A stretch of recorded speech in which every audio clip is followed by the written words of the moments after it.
હવે આવે છે ધારણીય વેગ. તો કે એવા કયા વેગ છે જે આપણે રોકવા જોઈએ? તો કે લોભ, શોક, ભય, ક્રોધ, માન, વેગાન વિધારયેત.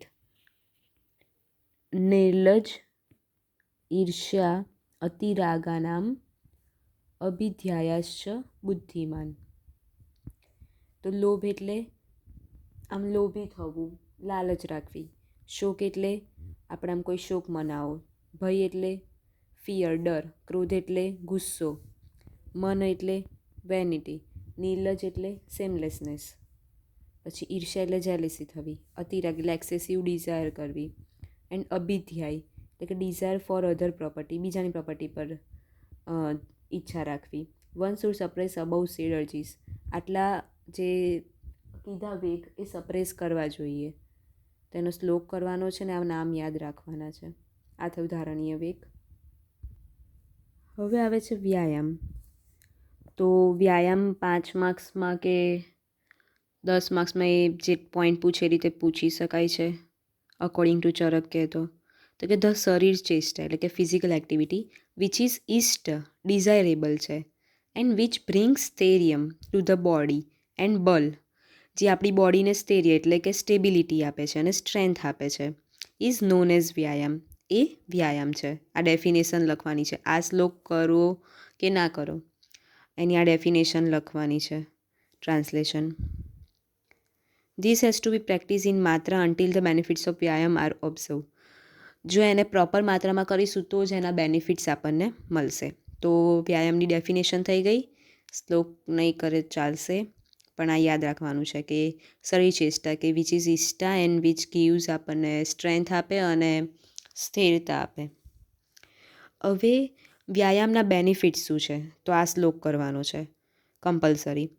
લાઘવમ કર્મ સામર્થ્યમ સ્થૈર્યમ દુઃખ સહિષ્ણુતા દોષક્ષયો અગ્નિવૃત્તિશ્ચ વ્યાયામ ઉપજાયતે. એટલે કે ફિઝિકલ એક્સરસાઇઝ બ્રિંગ્સ અબાઉટ. અગર આપણે વ્યાયામ કરીશું તો એ શું આપશે? તો કે લાઘવ, આપણી બોડીને લાઇટનેસ આપશે. પછી કર્મ સામર્થ્ય એટલે કામ કરવાની શક્તિ આપશે. પછી સ્થૈર્યમ ઇન્ક્રીઝ, આપણી બોડીની સ્ટેબિલિટી વધારશે. દુઃખ સહી શકશું આપણે. પછી આપણા જે દોષ છે એનું જે ક્ષય છે એ સરખું થશે. અગ્નિની વૃદ્ધિ થશે. તો વ્યાયામથી આટલું થશે. પહેલાં આપણે વ્યાયામ કરીશું તો આપણને હલકું ફીલ થશે, એટલે આપણને કામ કરવાની ઈચ્છા થશે. કામ કર્યું તો આપણને સ્ટેબલ લાગીશું. સ્ટેબલ થઈશું તો આપણે દુઃખ સહન કરી શકીશું. અગર દુઃખ સહન કરો તો દોષનો થોડો ક્ષય થઈ જશે, બટ અગ્નિની વૃદ્ધિ થઈ જશે. આવી રીતે લક્ષણ યાદ રાખવાના. પછી છે વ્યાયામના લક્ષણ. અગર આપણે પ્રોપર વ્યાયામ કર્યું તો શું જોવા મળશે? તો કે સ્વેદાગમ એટલે સ્વેટિંગ, શ્વાસ વૃદ્ધિ, શ્વાસ વધશે. પછી ગાત્રાનામ લાઘવમ એટલે કે આપણી બોડી પાર્ટ્સમાં લાઇટનેસ ફીલ થશે.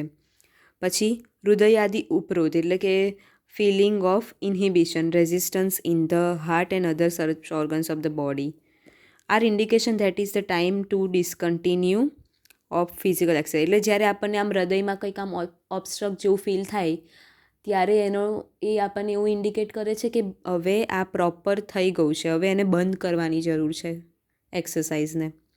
તો એના પ્રોપર લક્ષણ લખવાના કે સ્વેટિંગ થાય, શ્વાસ વધી જાય, પછી બોડી પાર્ટમાં લાઇટનેસ ફીલ થાય, અને જ્યારે હૃદયાદિ એટલે ફિલિંગ આપણને હૃદયમાં ઇન્હિબિશન જેવી ફિલિંગ આવે કશુંક નડવાવાળી, ત્યારે એ ટાઈમ થયો છે કે ફિઝિકલ એક્સરસાઇઝ સ્ટોપ કરવાનું છે.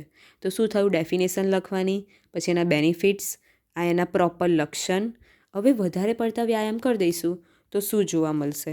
આ અતિ વ્યાયામ દોષ.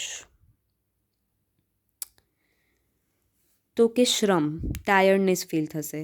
ક્લમ, મેન્ટલી આપણે એક્ઝોસ્ટ થઈ જઈશું. આપણે ધાતુઓ ક્ષય થઈ જશે. આપણને તરસ લાગશે. પછી રક્તપિત્ત ડિસઓર્ડર થઈ શકે છે. શ્વાસ લેવામાં તકલીફ પડે છે. ઉધરસ થઈ શકે છે. પછી જ્વર, તાવ આવી શકે છે, વોમિટિંગ થઈ શકે છે. આપણે વધારે પડતું વ્યાયામ કરી દઈશું તો આ એ યાદ રાખવાનું છે.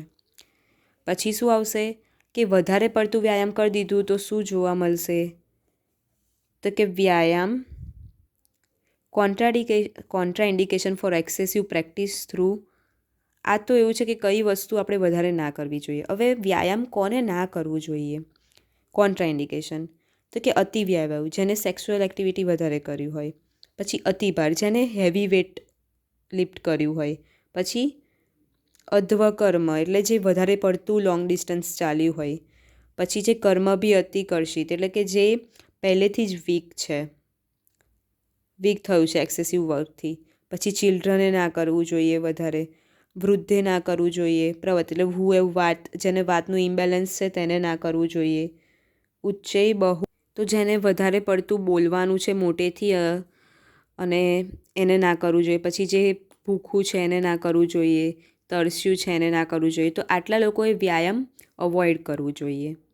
તો વ્યાયામના આટલા ટૉપિક થયા. પહેલાં ડેફિનેશન લખવાની, પછી એના બેનિફિટ્સ, પછી પ્રોપર વ્યાયામના લક્ષણ, પછી વધારે પડતું કરી દઈએ તો શું જોવા મળશે અને કોને ના કરવું જોઈએ.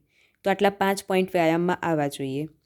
આ એ આપ્યું છે કે કઈ વસ્તુઓ વધારે પડતી ના કરવી જોઈએ. તો કે વ્યાયામ, પછી બહુ હસવું ના જોઈએ, અધ્વ, ટ્રાવેલિંગ, પછી ગ્રામ્ય, સેક્સ્યુઅલ, પછી પ્રજાગર, એ બધી વસ્તુઓ નોર્મલ પ્રમાણમાં જ કરાય, એક્સેસિવ ના કરાય. આ એ વસ્તુ છે.